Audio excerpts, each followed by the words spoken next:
انعام د توبې هغه دا دی چې د انسان ټول ګناهونه سابقه څومره دي هغه الله پاک ته معاف کړي.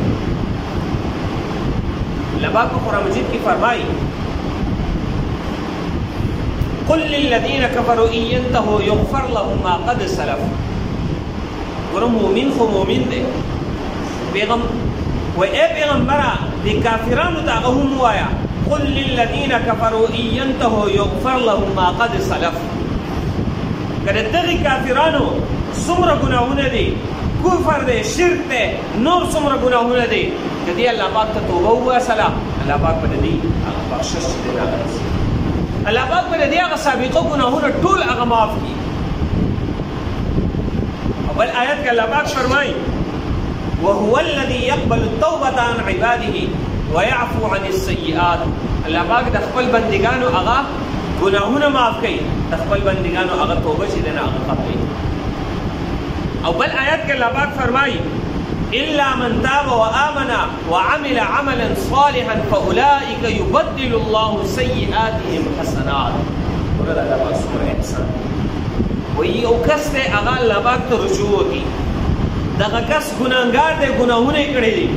د الله پاک ته رجوع وکړه، د خپل ګناهونو نه هغه توبه وباسي، الله پاک په د هغه ګناهونه په نیکو باندې بدل کړي. مثال یو سړي هغه 500 ګناهونه کړي دي، دی چې کله خپل رب ته هغه توبه وباسي، الله هغه ذات دی د ده دا 500 ګناهونه به په 500 نیکو باندې بدل کړي. دا به نیکۍ د ده لپاره حساب شي. څومره غفور رحیم ذات دی. موږ خپل هغې رب ته هغه توبه وباسو. بني اسرائیل یو کس و، مشهوره واقعه ده، تاسو به واقعه بار بار اورېدلې.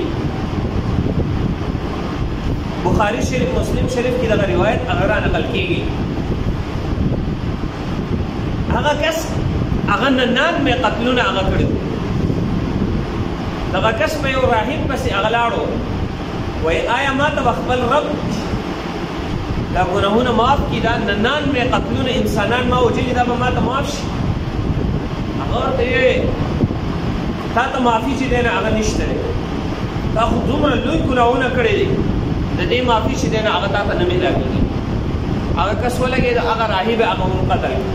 چې 99 مې وژلي دي، ته ورسره سلام وشي. 100 قتلونه هغه وکړل.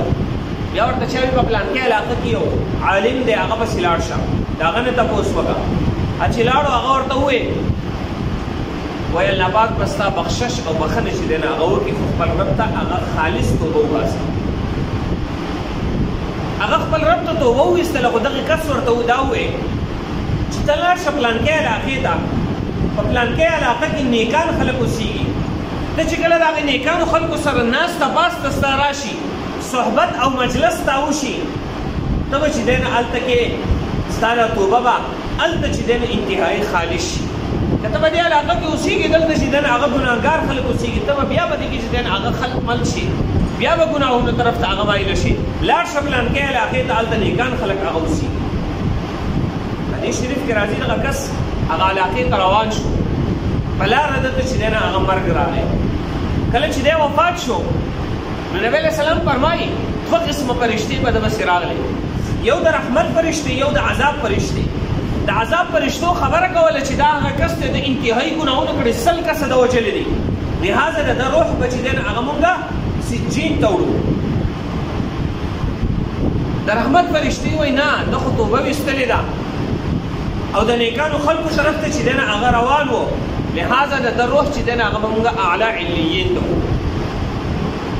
اوس دې په آپس کې چې دی نه هغه په جګړه شو، الله پاک د دې په منځ کې هغه فیصله کوي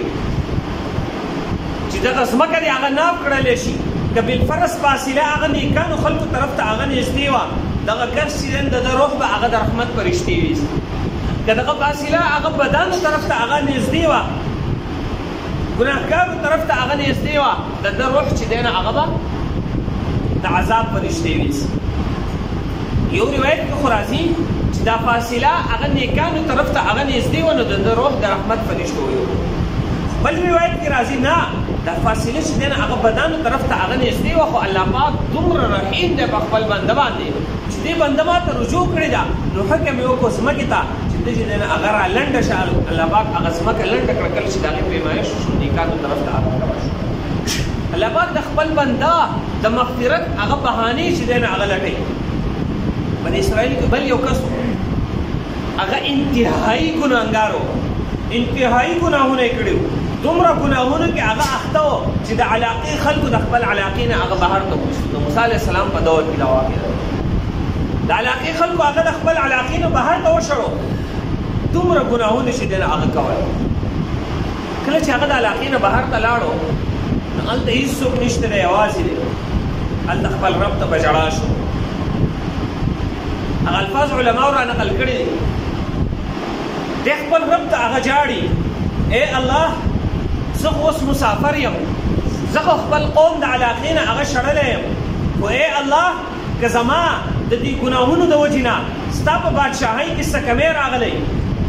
یا که زه توبه وباسم هغه توبه ته قبوله کړې او ستا په بادشاهۍ کې څه کمی راځي یا څه زیاتۍ راځي الله پاکه زما توبه مه قبلوه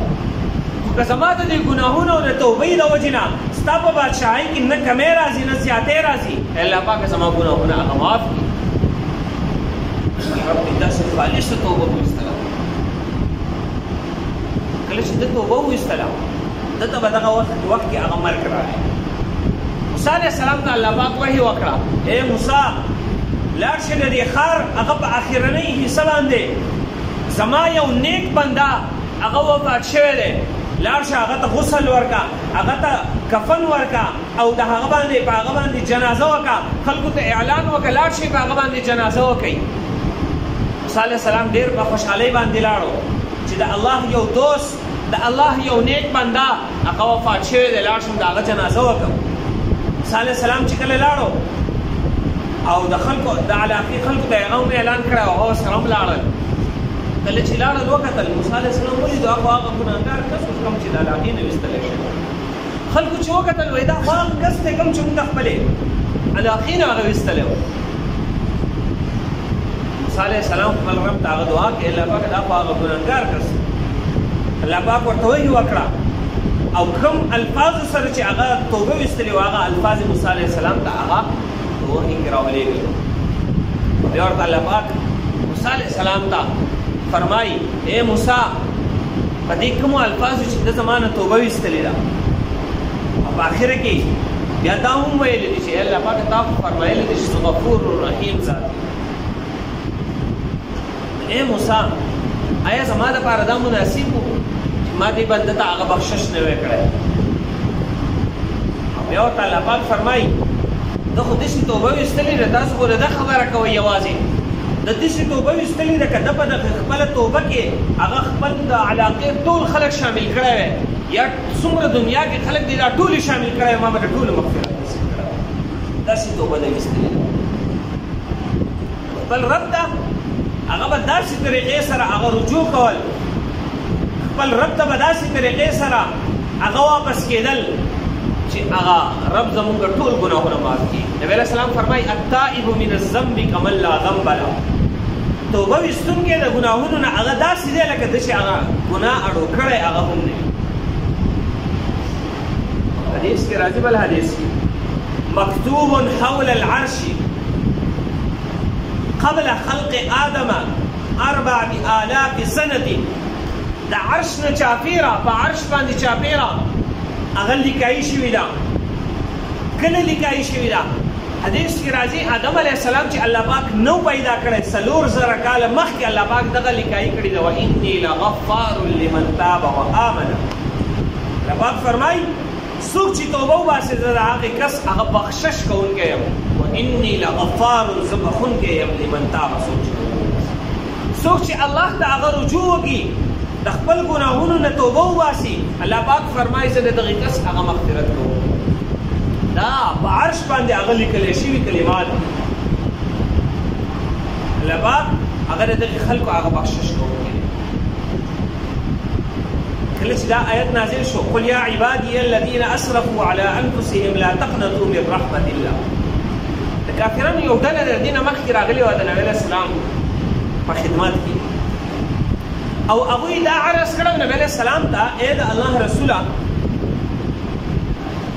یو خو مونږ شرک کړی د شرک په حالت کې بل زمونږ هغه ګناهونه انتهایی زیات دي. آیا الله پاک به موږ ته هغه مغفرت وکړي؟ زمونږ دا شرک زمونږ دا ګناهونه دا به الله پاک موږ ته معاف کړي؟ الله پاک دغه آیت نازل قل اے پیغمبره ووایه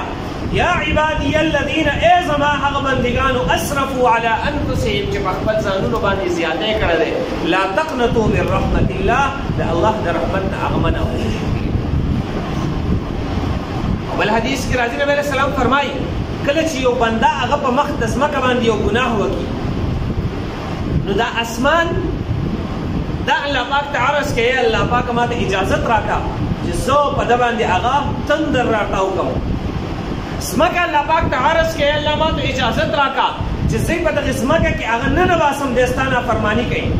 الله پاک ورته ارشاد فرمایي که دا بنده ستاسو وي تاسو پیدا کړی وي نو بیا ستاسو خوښه ده چې تاسو ورسره څه کوئ او که بنده زما وي ما پیدا کړی وي نو بیا ما ته چې دی نه هغه پرېږدئ. زه د خپل بنده هغه مغفرت کوونکی یم. زه د خپل بنده باندې تمه یم که دا بنده ما ته هغه د شپې رجوع وکړي زه به د دغې بنده هغه مغفرت وکړم. که دغه بنده ما ته د ورځې رجوع وکړي زه به د دغه بنده هغه مغفرت وکړم. زه د دغې بنده هغه په تمه چې دی نه هغه ناست یم. زه دغه بنده ته چې دی نه هغه داسې په جلدۍ سره عذاب نه ورکړو.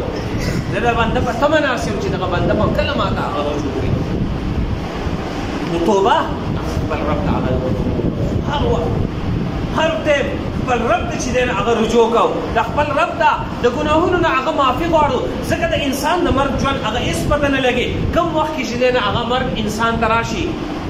کوم وخت چې مرګ راشي او موږ توبه ویستلې د ګناهونو نه او داسې خپل رب ته هغه لاړ شو لکه څنګه چې یو ماشوم پیدا شي په ده باندې ګناه نه وي داسې خپل رب ته چې دی نه هغه رجوع